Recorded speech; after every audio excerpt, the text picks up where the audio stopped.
नमस्कार, मी प्रियंका स्वरसाज किचनमध्ये तुम्हा सगळ्यांचं स्वागत करते।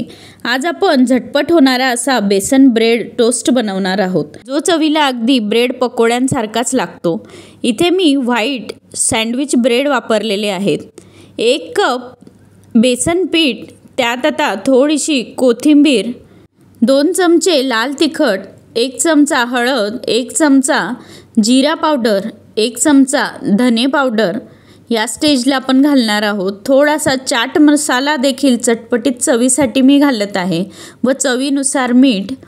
यात 1 कप पाणी घालून आपल्याला अगदी पकोड्यांचं जे पीठ आपण बनवतो त्याचप्रमाणे हा बेसन पिठाचा घोल बनवून घ्यायचा आहे। ब्रेडला लावता येईल या कन्सिस्टन्सीचा पातळ हा घोल आपल्याला बनवून घ्यायचा आहे। त्यानंतर एक नॉनस्टिक तवा मी इथे वापरत आहे।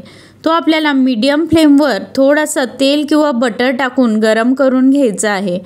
त्यानंतर जे घोल बनवून ठेवलेलं होतं त्यात स्लाइस ब्रेड जो असतो तो अख्खा ब्रेड असा आपल्याला पिठाने कोट करून तव्यावर मी इथे ठेवून देणार आहे। त्याचप्रमाणे दुसरा ब्रेड देखील आपण बाजूला ठेवून घेणार आहोत। 1 ते 2 मिनिटानंतर मीडियम फ्लेमवर ब्रेडची खालची बाजू ब्राऊन होते। त्यानंतर आपण हे ब्रेड उलटवून घेणार आहोत। दोन्ही बाजू आपल्याला अशा खरपूस अशा भाजून घ्यायच्या आहेत।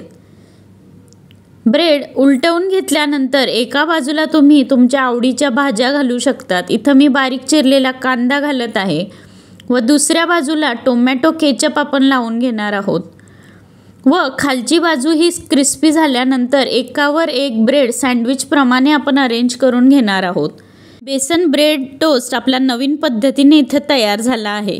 पिझ्झा कटरने मी 2 भाग याचे करून घेतलेले आहेत। सँडविच सोबत याला सर्व करा, लहान मुलं आणि मोठे देखील खूप आवडीने हा खातील। अगदी झटपट होणारा असं हे स्नॅक्स आहे। तुम्ही देखील बनवून बघा आणि स्वरसाज किचनला सबस्क्राईब नक्कीच करा। धन्यवाद।